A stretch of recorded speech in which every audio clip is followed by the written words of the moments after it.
সংস্কার আমরা এই মুহূর্তে চাই না। সংস্কার যারা করতে চাচ্ছে অবাস্তব সংস্কার, আমরা সংস্কার চাই নির্বাচনের। উনি বলেছে যে সংস্কার মানবেন না। What's the hell you are? তুমি সংস্কার মানবে না, তুমি কে সংস্কার মানা না মানার? আওয়ামী লীগের যে সমস্ত অপরাধ, ঠিক একই অপরাধে জাতীয় পার্টির বিচার হওয়া উচিত। জাতীয় পার্টির বিচার হওয়া উচিত যে বাংলাদেশের মানুষের আজকে যাদের বয়স 18 থেকে 30 বা 33 বছর, তারা এখনো পর্যন্ত ভোট দিতে পারেনি। এই যে ভোটাধিকার হরণ, বাংলাদেশের স্বাধীনতা সার্বভৌমত্ব, বাংলাদেশের মানুষের মৌলিক মানবাধিকার হরণের ক্ষেত্রে যে হাসিনা সহযোগী হিসেবে যে ভূমিকা পালন করছে, কোন অবস্থাতেই জাতীয় পার্টি এখান থেকে পার পেতে পারে না। দেখেন, জিএম কাদের সাহেব কাদের সাহেব কিন্তু এতদিন চুপচাপ ছিলেন। এখন কোথা থেকে কিভাবে, কার আশকারায়, কার সাহসে সে গর্ত থেকে বেরিয়ে এসে এই কথাগুলো বলতেছে, এটা আমাদেরকে একটু চিন্তা ভাবনা করতে হবে। বাংলাদেশে এই হাসিনার স্বৈরাচারী হাসিনার মসনদকে সুসংগঠিত করার জন্য যারা সবচেয়ে বেশি দায়ী এবং যে পলিটিক্যাল পার্টি, সেটা হচ্ছে জাতীয় পার্টি। আপনাদের এটা ভুলে গেলে চলবে না যে 2014 সালে সুজাতা সিং এরশাদ সাহেবকে নির্বাচনে অংশগ্রহণ করায়। নির্বাচন ওখানে ওই সময় এরশাদ সাহেবকে, মরহুম এরশাদ সাহেব মারা গেছেন, আল্লাহ তাকে খুব মাফ করে দেখ, আল্লাহ তাকে জান্নাত দেখ, আমরা দোয়া করি। বাট পাশাপাশি বাংলাদেশের হাসিনা মসনদ কায়েমের ক্ষেত্রে তাদের যে অবদান এবং তাদের যে দ্বিচারিতা ভাব এবং তারা হাসিনা সরকারকে কায়েমের ক্ষেত্রে যে মুখ্য ভূমিকা পালন করেছে, এটা জাতি দেখেছে, অত্যন্ত নিন্দা ভরে, অত্যন্ত ধিক্কারের সাথে তাদের প্রতি মানুষ ধিক্কার জানে। এবং বাংলাদেশের গণতন্ত্র হত্যা, বাংলাদেশের নির্বাচনকে নির্বাসনে পাঠানো, বাংলাদেশের গুম খুন আয়নাঘর প্রতিষ্ঠা, বাংলাদেশ থেকে বাংলাদেশের অর্থনীতিকে ধ্বংস করা, লুটপাট, দেশের টাকা বিদেশে পাচার করা, যতগুলো অপরাধ হাসিনা সরকার করেছিল বিগত দিনে, প্রত্যেকটা অপরাধের ঠিক একই অপরাধে দায়ী হবে জিএম কাদের এবং জাতীয় পার্টি। কেন নয়? তারা বাংলাদেশে হাসিনা সরকারের স্বৈরাচারী এবং ফ্যাসিবাদ কায়েমের দোসর এবং উল্লেখযোগ্য পারপিট্রেটর হিসেবে কাজ করেছে। যদি 2014 সালে জাতীয় পার্টি হাসিনাকে এভাবে নির্বাচনে অংশগ্রহণ করে যে ব্লাঙ্ক চেক এবং ন্যাক্কারজনক নির্বাচনের মাধ্যমে 154 জন বিনা ভোটের এমপি নির্বাচিত না করত, তাহলে সেক্ষেত্রে কিন্তু চিত্রটা ভিন্ন হতে পারত।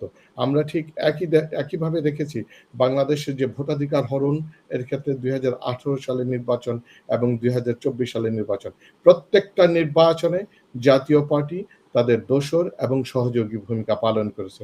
এবং বাংলাদেশের স্বাধীনতা সার্বভৌমত্ব রক্ষার ক্ষেত্রে তাদের বাংলাদেশের স্বাধীনতা সার্বভৌমত্ব রক্ষার জন্য এবং ইন্ডিয়ার এগেইনস্টে গিয়ে কথা বলার দুঃসাহস তাদের কোনোটাই ছিল না। বরং আমরা জিএম কাদেরকে দেখেছি, আপনাদের নিশ্চয়ই এটা মনে থাকার কথা, ইন্ডিয়া সফর করে এসে এয়ারপোর্টে অত্যন্ত ন্যাক্কারজনকভাবে অথর্বর মতো একটা মূর্খ অপদার্থ লোকের মতো যে কথা বলেছে যে ইন্ডিয়াতে কি আলাপ আলোচনা হয়েছে সেটা সে বলতে পারবে না।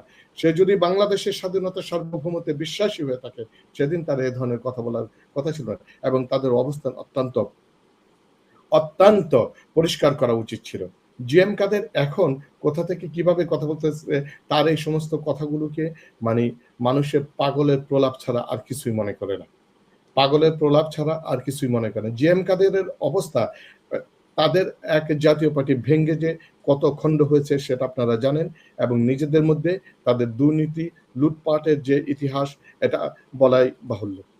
তবে আমি জিএম কাদেরকে যেই বিষয়টা আপনার মাধ্যমে বলতে চাই সেটা হচ্ছে, সংস্কার, নির্বাচন, এই বিষয়গুলো নিয়ে কথা হয়েছে, কথা উঠেছে, কাজ হচ্ছে, কাজগুলো করবে।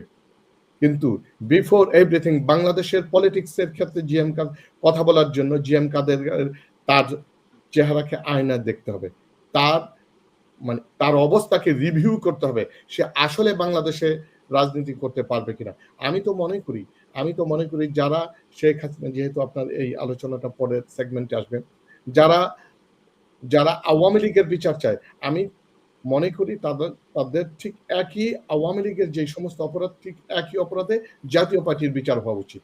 জাতীয় পার্টির বিচার হওয়া উচিত যে বাংলাদেশের মানুষের আজকে যাদের বয়স 18 থেকে 30 বা 33 বছর তারা এখনো পর্যন্ত ভোট দিতে পারেনি। এই যে ভোটাধিকার হরণ, বাংলাদেশের স্বাধীনতা সার্বভৌমত্ব, বাংলাদেশের মানুষের মৌলিক মানবাধিকার হরণের ক্ষেত্রে যে হাসিনা সহযোগী হিসেবে যে ভূমিকা পালন করছে, কোনো অবস্থাতেই জাতীয় পার্টি এখান থেকে পার পেতে পারে না। জিএম কাদের সাহেব উনি বলেছেন যে সংস্কার মানবেন না। উনি সংস্কার মানবেন কি মানবেন না ওনার কথায় কেউ কিছু আসবে যাবে না। একটা যৌক্তিক সংস্কার হওয়া উচিত বাংলাদেশের, এবং নির্বাচিত গভর্নমেন্টের কাছে ক্ষমতা হস্তান্তরের বিষয়টা সবাই বলতেছে, আমরাও বলতেছি, সবাই বলতেছে। কিন্তু আমি জিএম কাদের বক্তব্যটা শুনেছি, উনি বলেছে যে সংস্কার মানবেন না। What's the hell you are? তুমি সংস্কার মানবে না, তুমি কে সংস্কার মানা না মানার? সংস্কার বাংলাদেশে একটা সংস্কার হবে, কারণ শুধু একটা নির্বাচনী এই যেই একটা ম্যাসিভ ক্র্যাকডাউন হয়েছে গত 16টি বছরে বাংলাদেশকে যেভাবে লুটেপুটে খাওয়া হয়েছে, বাংলাদেশের উন্নতি উন্নয়ন অর্থনীতিকে যেভাবে ধ্বংস করা হয়েছে, মানুষের মৌলিক মানবাধিকারকে যেভাবে ধ্বংস করা হয়েছে, এবং বিশেষ করে 5ই অগস্ট এবং জুলাই বিপ্লবের মধ্য দিয়ে যে হতাহত, এই হতাহতের একটা বিচার হওয়া উচিত এবং হতেই হবে। এই বিচার যেমন আওয়ামী লীগের হওয়া দরকার, তদ্রূপ জাতীয় পার্টির। পাশাপাশি হচ্ছে যে সংস্কারের বিষয়গুলো নিয়ে সংস্কার যাতে লেন্দি না হয়, একটা যৌক্তিক যাতে সংস্কার হয়, বাংলাদেশে যাতে এরকম হাসিনা, ফেসিবাদ হাসিনা এবং এ ধরনের মেরুদণ্ডহীন বিরোধী দল জাতীয় পার্টির মতো কোনো দল যাতে আবার নির্বাচনের নামে এ ধরনের খেলা করতে না পারে, এই বিষয়ে সংস্কার হওয়া উচিত।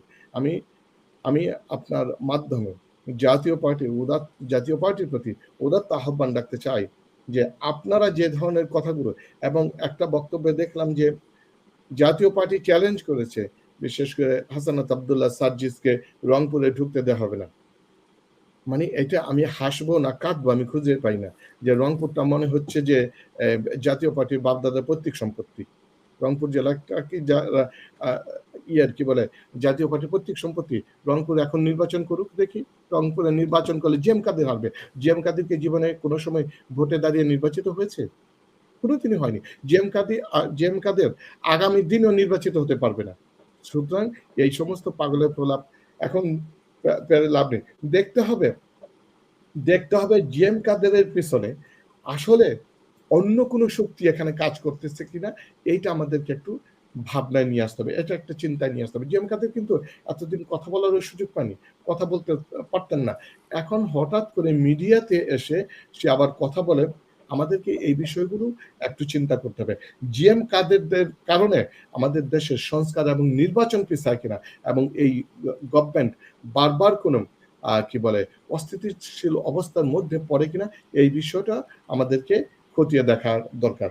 পাশাপাশি যে বিষয়টা হচ্ছে জাতীয় পার্টি বাংলাদেশে এক সময় বাংলাদেশকে শাসন করেছে, বাংলাদেশকে লিড দিয়েছে। হোসেন মোহাম্মদ এরশাদের বেশ কিছু অবদানও রয়েছে, বিশেষ করে বাংলাদেশের যোগাযোগের ক্ষেত্রে। কিন্তু এই তাদের যে ন্যাক্কারজনক পরিসমাপ্তি, যে পরিসমাপ্তিটা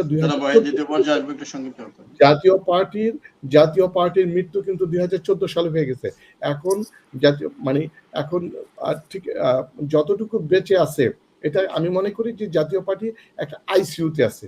জাতীয় পার্টি 2014 সালে থেকেই তারা অসুগ্ন মৃতপ্রায়, এবং তারা রয়েছে আইসিইউতে। যদি তারা বাঁচতে চায়, আইসিইউ থেকে যদি বেরোতে চায়, তাহলে জনগণের কাছে যেতে হবে, জনগণের ভাষা বুঝতে হবে, জনগণের সাথে রাজনীতি করতে হবে। আদারওয়াইজ তারা কিন্তু আইসিইউ থেকে সুস্থ সবল হয়ে আর বেরোতে পারবে না। বাংলাদেশের জনগণ জাতীয় পার্টিকে দেখতে চায় না। জাতীয় পার্টি এবং এই আওয়ামী দোসরদেরকে বাংলাদেশের রাজনীতির আর কোনো স্পেস নেই।